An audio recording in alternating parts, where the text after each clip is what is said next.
जादुई गुफा। एक बार था एक आदमी ईश्वर जो रहता था अपनी पत्नी सुगना और उसके दो बच्चे दिव्या और ध्रुवा के साथ।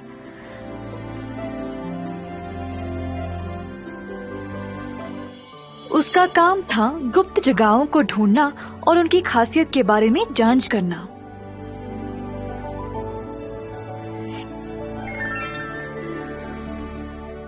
ऐसी जगहों के बारे में वो अपनी पत्नी को पूर्ण रूप में समझाता था, जो फिर किताबें लिखती थी। फिर दोनों इन किताबों को प्रकाशित करते थे। दोनों इस काम के लिए काफी प्रसिद्ध थे।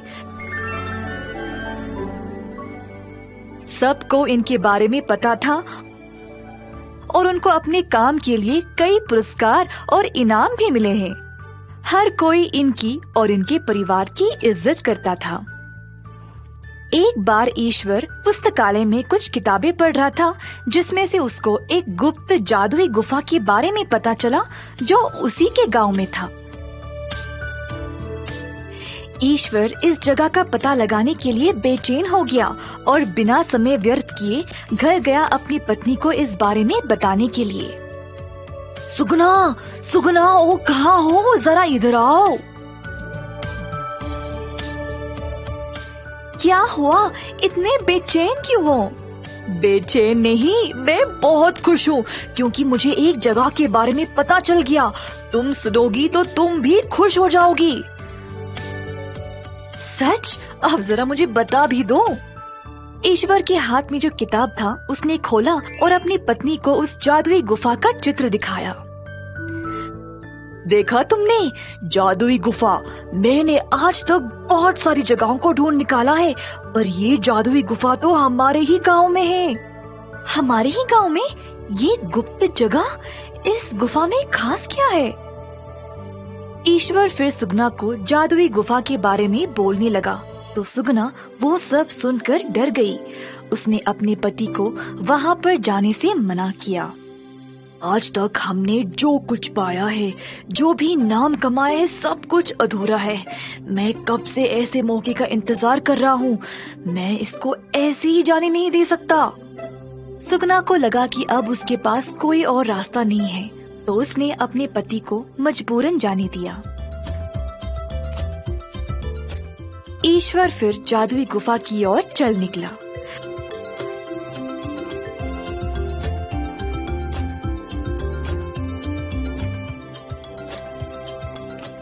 अक्सर ईश्वर एक हफ्ते के अंदर अंदर वापस लौट जाया करता था, पर इस बार कई दिन बीत गए और ईश्वर की कोई खबर नहीं। सुगना भी चिंतित हो गई। बच्चे भी बार बार अपनी माँ को अपने पिता के बारे में पूछने लगे।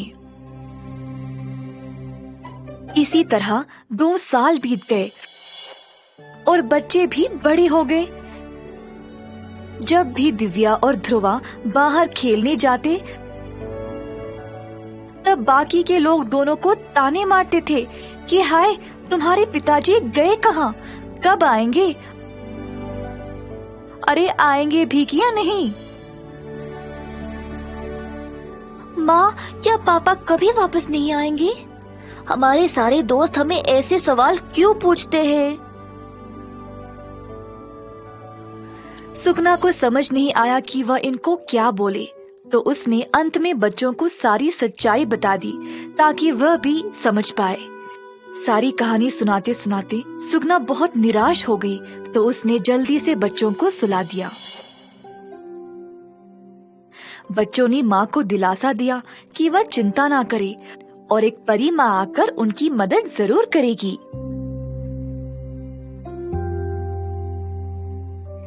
बच्चों ने फिर प्रार्थना की और सो गए।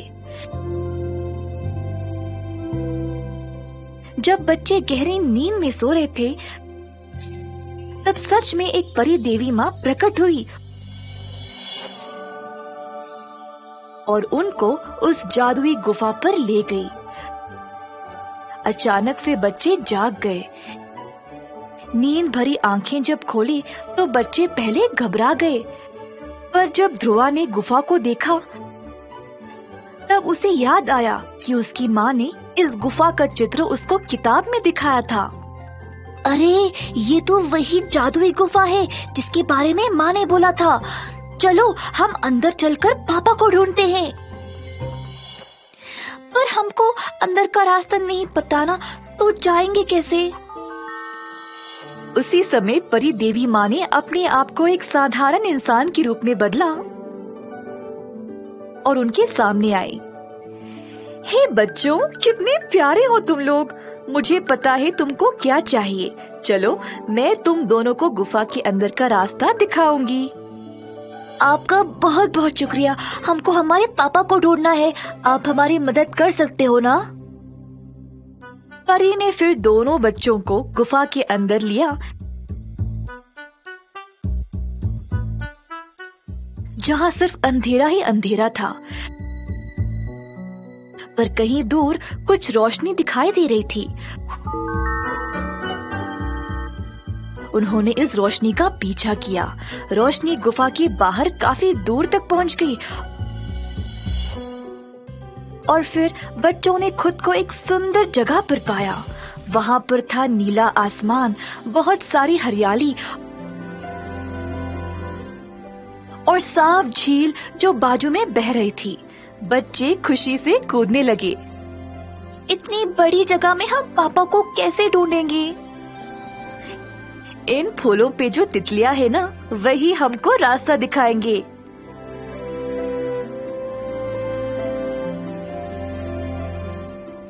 सच में ये कैसे मुमकिन है? चलो मैं दिखाती हूँ। प्यारी तितलियां, क्या आप हमें बता सकते हो कि ईश्वर किस दिशा में गया था? तुरंत तितलियां उड़ने लगी और फिर बच्चों ने उनका पीछा किया। एक जगह पहुंचे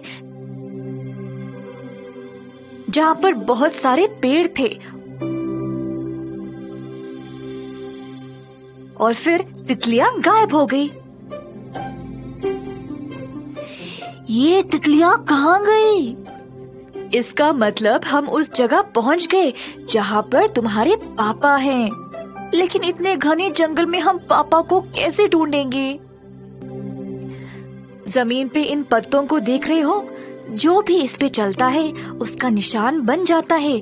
हमें इन निशानों का पीछा करना पड़ेगा। निशानों का पीछा करते करते तीनों एक जगह पर पहुंचे जहां पर अचानक एक गड्ढे में फिसल गिर पड़े।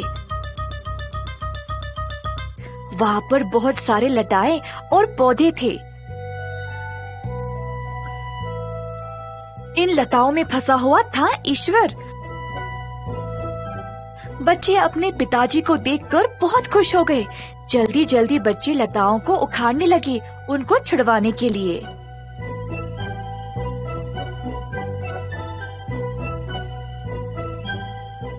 परी माँ ने फिर अपने जादू का इस्तेमाल किया और ईश्वर को पानी दिया। ईश्वर वापस होश में आ गया। अपने बच्चों को देखकर ईश्वर बहुत ही ज्यादा खुश हो गया। ईश्वर और बच्चे फिर उठकर घर वापस लौटने की तैयारी करने लगे। परी बहुत खुश थी कि उसका काम सफल रहा। उसी समय दिव्या ने पीछे मुड़कर उस महिला को बुलाना चाहा जिसने उनकी मदद की, पर वहाँ पर कोई नहीं था।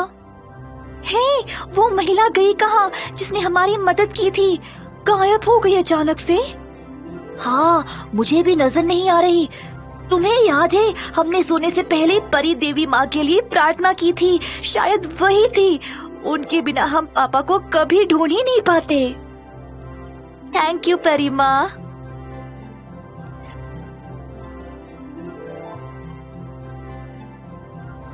बच्चों ने फिर खुशी खुशी अपने पिता को घर लिया। जब सुगना ने अपने पति को देखा तो वह खुशी से झूम उठी और राहत की सांस ली कि आखिरकार ईश्वर घर लौट ही गया। ईश्वर ने फिर इस गुफा के बारे में एक किताब लिखा। सारे लोग जिन्होंने भी बुरा भला सोचा था, अब सबको इस किताब से सच्चाई का पता लग गया। ईश्वर की वजह से ही सब लोगों को ऐसी गुप्त जगह के बारे में पता लगा। लोगों की नजरों में ईश्वर और उसके परिवार के लिए इज्जत और भी ज्यादा बढ़ गई।